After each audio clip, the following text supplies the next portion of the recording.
Hi mga Mima! Welcome back to our YouTube channel.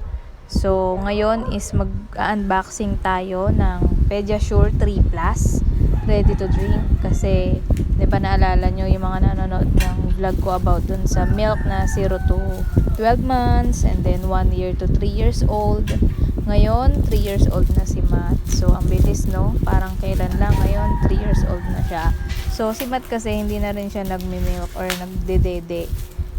Na-stop siya after, bago siya mag 3 years old. So, nag-decide kami ng asawa ko na ito na lang yung bibili namin or binili namin, Pediasure Ready to Drink, since nag-aaral na rin si Matt. Pre-K1 siya sa Limpusa. So, araw-araw papabaon namin to sa kanya. So, ayan.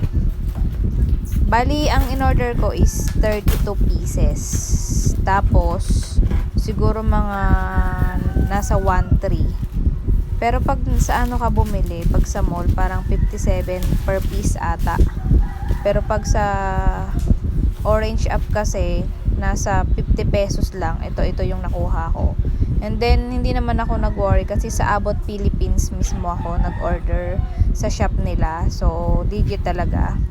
Tsaka, ayan, mapapansin nyo dyan sa binili ko or sa in-order ko is meron siyang QR code. I-scan mo and then magda-direct ka na dun sa pinaka page nila or app nila ng Abot Philippines.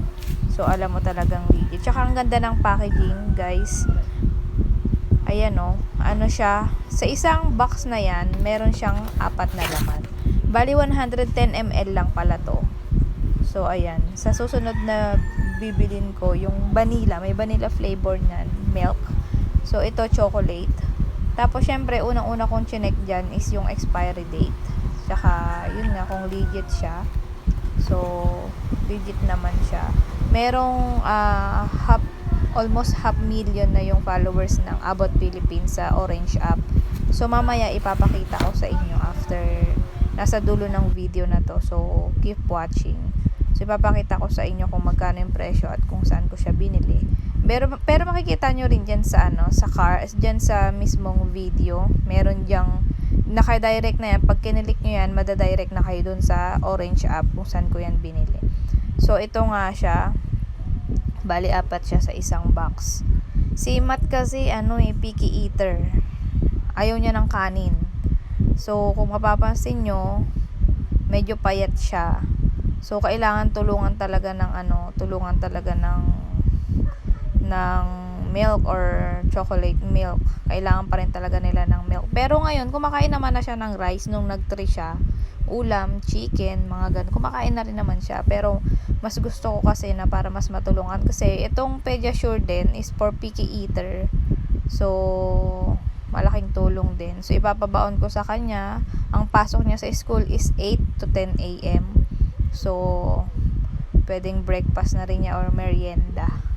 So, ayan, nag-stock ako for 1 month. Ayan, ganyan lang siya kaliit. Tapos, sakto lang din.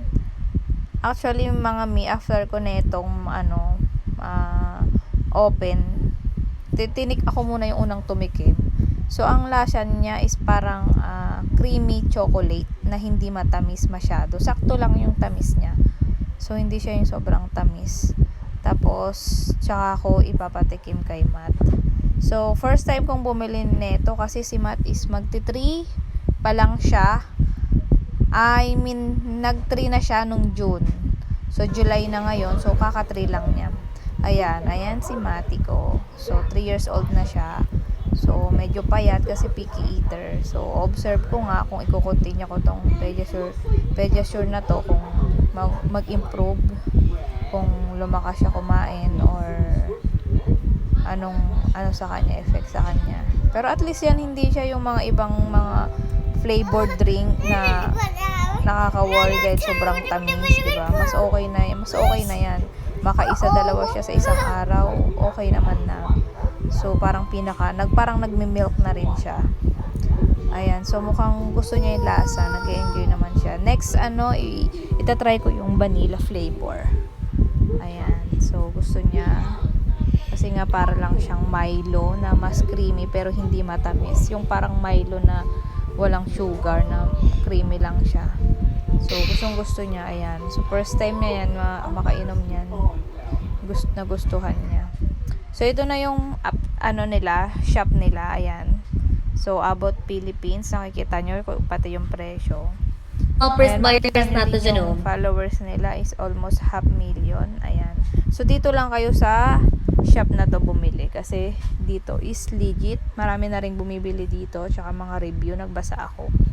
Tsaka nandiyan din sa may pinaka sa may pinaka description box, makikita nyo dyan yung kung pag i-click nyo lang yon, so magda-direct na kayo dyan. Ayan yung binili ko, so 32 pieces.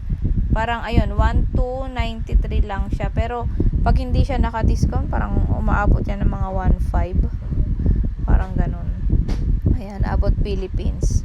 So yun lang mga Mima. Sana nakatulong. Bye!